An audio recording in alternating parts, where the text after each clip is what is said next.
name is Therese Lacson, and I'm from Collider. I'm here with the cast and the great mind behind Section 31. I'm very excited to chat with you guys today, and my first question is for Olatunde. Can you talk to me a little bit about the vibe of this film? Because it feels a little different from what we're used to when it comes to Star Trek, and I'm trying to figure out, like, what's the genre you would put it under, other than sci-fi, obviously? I'd put it under action. Yeah, I would put it under, if there was one word I could use to describe Section 31, it would be wild. Okay. And it takes us on this unbelievable journey with these unbelievable characters played by three of the cast here and some of the cast that aren't here. And it's a lot of fun and there's a lot of joy, but it's still Star Trek. Okay. And I'm sure you guys have been asked this question multiple times now, but can you guys talk about your characters a little bit to introduce them to our audience and give me something interesting that you were surprised by when it comes to playing your character? I play a character named Malak Sahar. I think I'd start with the thing that was most interesting, was learning that while in the construction of this guy, perhaps learning that, and maybe Tunde would smile only at this, me understanding that he was not as in control as he thought he was in control. He was not, and it shows up a bit in his need for the team that he surrounded himself with. So this team of motley bandits, if you will, who are not just stealing the hearts, hopefully, of all of the great Star Trek fans out there. Also within this space, this galactical space, Alak has been given this this dubious task of leading this brigade of rogue bandits into a place where we're still policing. We still are trying to keep the galaxy, the hands of which we want to keep to the fire of being good and not so bad, but we go about it in such a rogue, bad, if you will, way. It was really interesting for me to play a guy who knew he couldn't do that alone and knew that he needed to delegate as well as he delegated. And so as much as Alex Kurtzman and Olatunde, we know him as boss, and Olatunde gave me the task of being that, is as much as they, of course, had the task of directing me into that same space. But Alak is them within the space of the film. Alak is Alex Kurtzman at times and Tunde at times, but equally understanding and recognizing what he lacks. And I think that was really cool for me to learn about 2-3 weeks in of playing this guy of like, oh yeah, he's not as in control as he thinks he's in control. And that was cool to be able to bring that to Michelle Yeoh's Georgiou of I'm in total control. Her thoughts and her movement within that space as a character is that of being in total control. And Alak begs to differ, but oftentimes she's right. And so that was a cool surprise for me. Do you mind if I jump in? No, go ahead, okay, please. Yeah. So I play Rachel Garrett. So she is the Starfleet component of this wild world we're in. And so I think what was very cool about playing her was that she's somebody who's thriving in that system, who takes great comfort in knowing exactly what's expected of her and what's okay and what's not okay. And it sort of lives and dies by that way of doing things, and has been plopped into this world that is chaotic and there aren't really any rules, and the expectations of what everybody does sort of changes all the time. And so it was cool for me, particularly, as like a recovering perfectionist, to be reminded of the space that chaos can provide, that the alternatives that not always following the rules can provide, that there's so many different ways to be good, and that you can define it for yourself in some ways. And in fact, some of the best ways to be good are by breaking the rules. Embracing chaos. Exactly. Embrace chaos. Good choice. Well said. I am that perfectionist, so I was like, this is just basically me. Exactly. Yeah. So I think that was the biggest takeaway, like reminder that Rachel gave me, for sure. And the joy of playing her. The chaotic joy. Okay. And I play Zeph, who, when I first read it, I was like, okay, he's the hammer.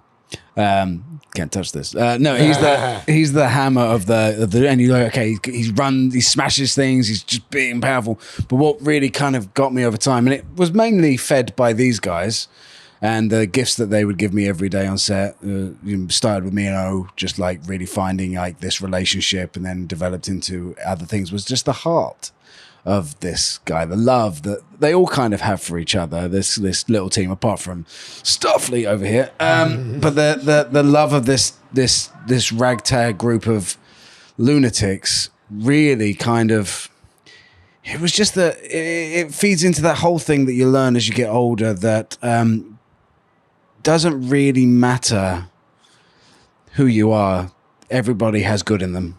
Everybody has bad in them. And some bad people can really make you laugh, and some good people can really make you cry. And this is a show about the grey areas that we exist in and the need for those grey areas. And what surprised me most was how much heart and how much Star Trek you can find in characters that aren't as Paragon-like as Will Riker or Patrick Stewart, you know?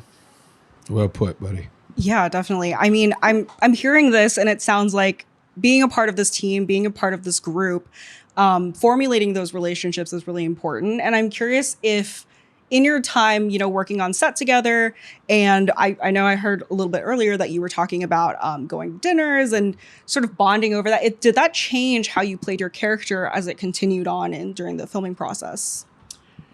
I think it gives you a freedom. It is your way of throwing a lob to a director. Spike Lee said to me years ago, Therese said, 90% of directing is who you choose. It's who you delegate. It's from the DP to the gaffer, the crew that then comes from that, the lighting team, the costume design, which we had second to none in this project. Shout out to Gersha, phenomenal. And so stunt coordination, the same thing. And I think Tunde did a great job of, he was an athlete. Tunde is a collegiate athlete. He played tennis. Omari played collegiate football, as you probably have read and known. So I think Tunde does a great job going. Omari's a football player. Do the math on that, Alex Kurtzman. And Alex is able to go, got it.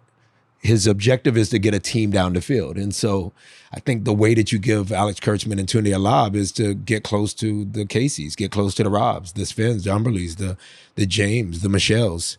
Just get close to these people to the point where before you know it, when they're in a scene, they're forgetting that they're doing a movie. That's super important for me, for us to forget we're doing a movie and just to exist between the day's start and the day's end. And so it did change in the sense that improvisation became more allowable, because I think the boss man behind me, he allowed us to be trusted enough. And because he trusted us enough, that a rapport was being built that had nothing to do with being on set. So yeah, what changed was we almost became a little bit more liquid and a bit more of fluidity in terms of throwing lobs to each other. That's the big thing. That's amazing. I mean, I'm so curious. Obviously, this project started as a TV show, and then it slowly became a film. And I'm interested, Olatunde. Obviously, Michelle Yeoh was a part of this project, I think, since the beginning. Can you talk about what it's been like going through that process, and also now that it's been finalized, where your head is at and what that experience was like? Because I can imagine it's kind of stressful to be like, oh, okay, so this is changing and this is changing. And also like compressing the story down into a 2-hour movie, I can imagine is kind of, it's a lot. Yeah, this project was Michelle's idea. And she brought it to Alex, who brought it to the Roddenberrys and to P+, originally as a TV show. And then it came together, it fell apart, it came together, it fell apart. And before I was in television, I was strictly doing features. And in features, my experience was things fall apart all the time. So you gotta try and be zen. It's heartbreaking, but you gotta be zen about it. And so flash forward to my time in television, I was like, okay, well, I know what this is. Just got to stay patient and hope it comes back around. But what was unique to this process for me is having both super producer and Alex Kurtzman and Michelle Yeoh, and a studio that, no matter what we went through, really believed in it. And there's also the whole Star Trek of it all. You know, Trevor Roth and Rod Roddenberry, who are just consistent backers of what we try and do here. So you flash forward to now, and it's a movie, and we're done. It's like, oh my God, like we pushed the boulder up the hill. And now the new stress comes along, which is we have to show it to the world. And did we do everything we could possibly do to make it as Star Trek as possible, yet not, and for it to be as the best possible thing that it could be, And I think we got it there, and I hope you agree. I mean, I can't wait to see it and see it sort of walk that line. I feel like everything that I know about Star Trek, it's like so in a box that I'm excited for it to like sort of step out of the box. I can't wait to watch this film, and I want to thank you guys for spending time answering these questions. Thank you. Can't say enough good things about Michelle Yeoh. She's my favorite, She so is I the can't wait to one. see her. Yeah, you would love her. Yeah. I love her. You get a big hug I do right love now. her. Yeah. Get a big hug. So thank you Lovable. so Do you much. feel less perfectionist after this interview? You feel? No, just the same amount. Oh, I walking also with it. embrace chaos, but like, I love it. It was a doesn't go away, you're perfect just interview. in different relationships. It was a perfect interview. Was. thank you. Thank you. Thank you, guys. Thank you.